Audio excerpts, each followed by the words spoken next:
L'art sacré a toujours été une source d'inspiration pour les artistes au cours des siècles. Et l'a été aussi pour moi. Tout passe à travers les vicissitudes humaines, chargées de force, d'intensité dramatique, qui peuvent donner de grandes émotions. Il y a toute une vie dans l'art sacré. Et pouvoir créer des œuvres qui restent dans le temps, auxquelles les fidèles vont adresser leurs prières, donne une grande satisfaction.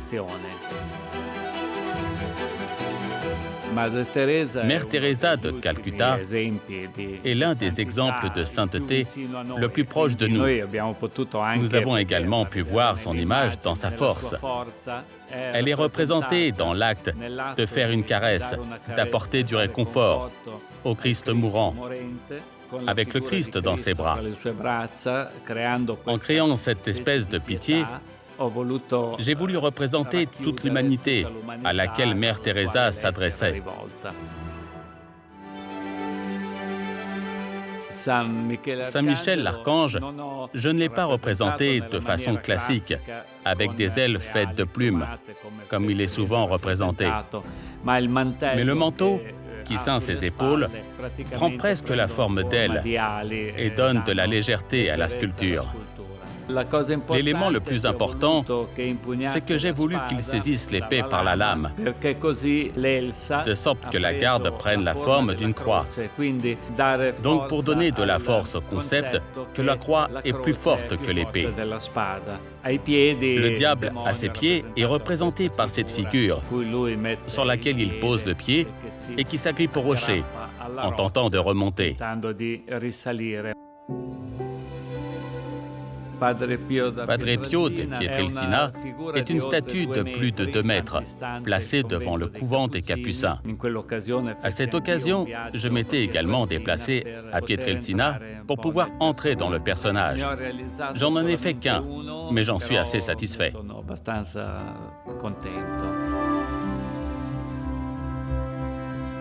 Frère Guglielmo de Badi est un autre personnage que j'ai connu personnellement. Il a célébré mon mariage il y a 50 ans, dans le couvent des Capucins, où se trouve aujourd'hui sa statue. Il a fréquenté ma maison et est vraiment entré dans ma vie.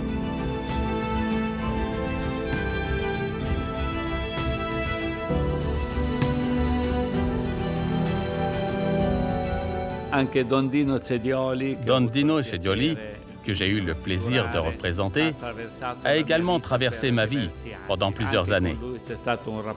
Nos relations étaient plutôt assidues et très étroites. Lorsque j'ai dû modeler son visage, je me suis immédiatement rendu compte qu'il me regardait.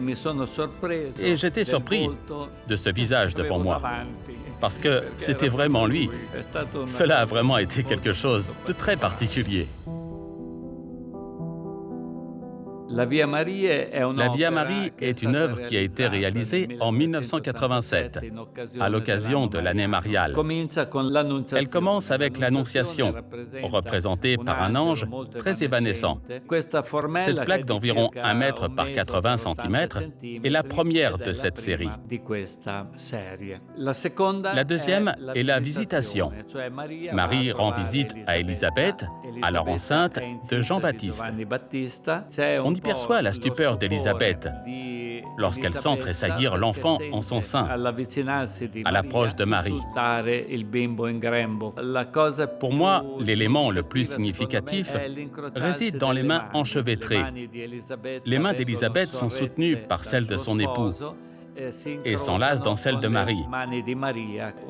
Un enchevêtrement de mains qui, selon moi, est très significatif, très affectueux.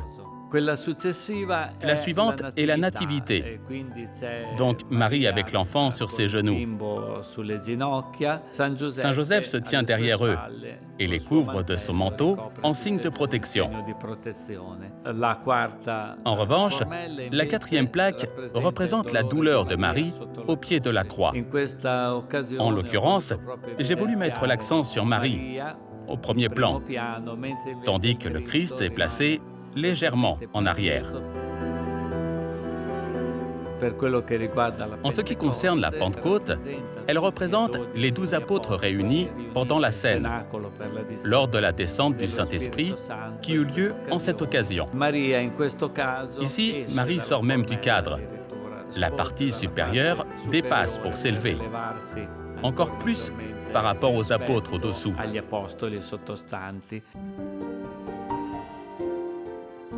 Saint Benoît a été réalisé en 1989. J'ai essayé d'imprimer une certaine force et je l'ai imaginé marchant à travers l'Europe, s'agissant du patron de l'Europe.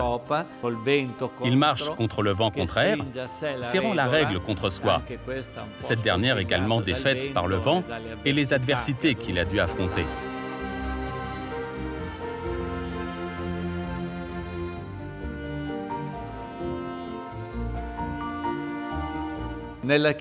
Dans l'église Saint-Étienne, j'ai réalisé une grande Via Crucis, faite de plaques en terre cuite d'1 mètre par 80 cm. Un travail complexe, également sur le plan technique. Ces sculptures ont été très appréciées et ont remporté un grand succès. À la fin, les fonds collectés ont été supérieurs aux attentes. Nous avons ainsi pu réaliser également la statue de la Vierge et celle de Saint-Étienne. Une figure très simple d'un jeune homme vêtu d'une tunique qui va à la rencontre de la mort. Elle se trouve encore dans l'église Saint-Étienne. Cela a été pareil avec Saint Jean-Baptiste. J'ai aimé en modeler le visage, fait d'un seul jet, sans effort, ce qui m'a même émerveillé. Et un autre élément que j'aime beaucoup, c'est sa main pointée, parce que c'est une main puissante qui indique, mais avec douceur. Je suis content de ces détails. Dans le cas de Don Baronio, c'est un demi-buste qui m'avait été commandé, une figure pouvant le représenter. Mais moi, j'ai préféré réaliser cette sculpture où Don Baronio est entouré d'enfants, comme je l'avais vu moi-même. C'est une œuvre faite d'un seul jet, avec toujours le même grand enthousiasme.